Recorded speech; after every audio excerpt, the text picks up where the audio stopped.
suis agent immobilier. Il y a eu un événement brutal dans ma vie, inattendu et assez violent, qui a fait que je me suis intéressée à tout ce qui est développement personnel. J'ai pris un rendez-vous, donc c'était le 5 mars 2020, et j'ai fait l'aller-retour dans la journée pour rencontrer Corinne. Et j'ai bien fait. C'était une merveilleuse rencontre et ça m'a confirmé, oui, que le chamanisme, c'était peut-être pour moi. Je me sentais en sécurité, en fait. Et j'ai senti que je ne mettais pas les pieds dans un chamanisme de folklore. Il y avait de la théorie, mais aussi de la pratique. En module 1, où tu es obligé, pour nous présenter ce que c'est le chamanisme, voilà.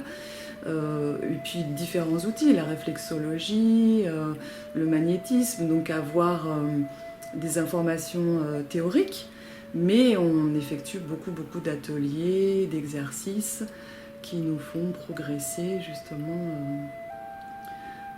sur nos peurs, travailler sur nos peurs, sur nos fausses croyances, nos blessures bien sûr, et petit à petit on progresse, on prend conscience de ce qui ne va pas, ce qu'il faut qu'on laisse tomber. Le plus difficile pour moi, en fait, comme j'étais, j'ai envie de dire, quelqu'un très dans le contrôle, de faire attention à ce que les autres pensent de moi, à ce que le regard des autres, c'était de lâcher et de faire tomber le masque, en fait, l'image que je voulais donner de moi. Et là, avec les exercices, de toute façon, il y en a toujours un qui vient titiller là où ça fait mal. Et ouais, c'était le plus difficile de lâcher. Voilà. Bon, j'ai toujours été quelqu'un qui était proche de la nature, mais plus à me promener, plus en touriste, je vais dire. Et donc, voilà, c'est ça, c'est ce rapport à la nature beaucoup plus intense, profond, à l'instar des chamans. En fait, oui, avant le module 3, j'en avais peur, c'est sûr. Hein. Et puis finalement, on va ensemble chercher l'endroit, et c'est tellement magique quand on trouve l'endroit, en fait. Et petit à petit, la peur s'estompe.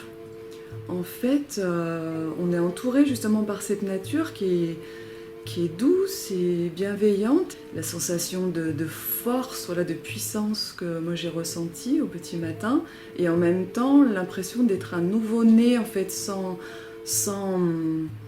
vêtements. Voilà, une renaissance et donc une vulnérabilité, à la fois force et vulnérabilité. Voilà.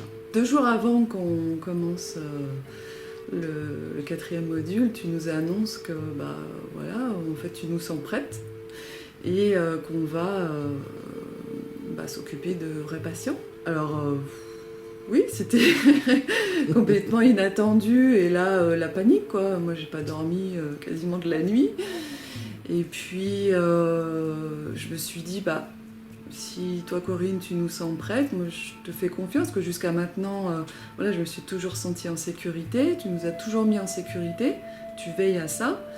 Donc je me suis dit, vas-y, il n'y a pas de raison. En fait, la formation, c'est pas qu'être présent et participer aux différents ateliers pendant une semaine. Ensuite, quand on rentre chez nous, oui, il faut être vigilant, parce que on a vite fait de se faire rattraper par le quotidien, et de récupérer nos anciens schémas.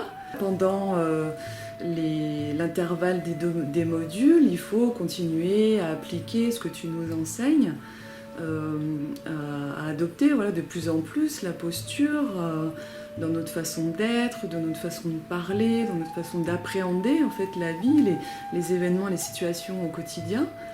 Et c'est comme ça, en fait, qu'on progresse. C'est un tout, mais oui, il faut s'impliquer en permanence.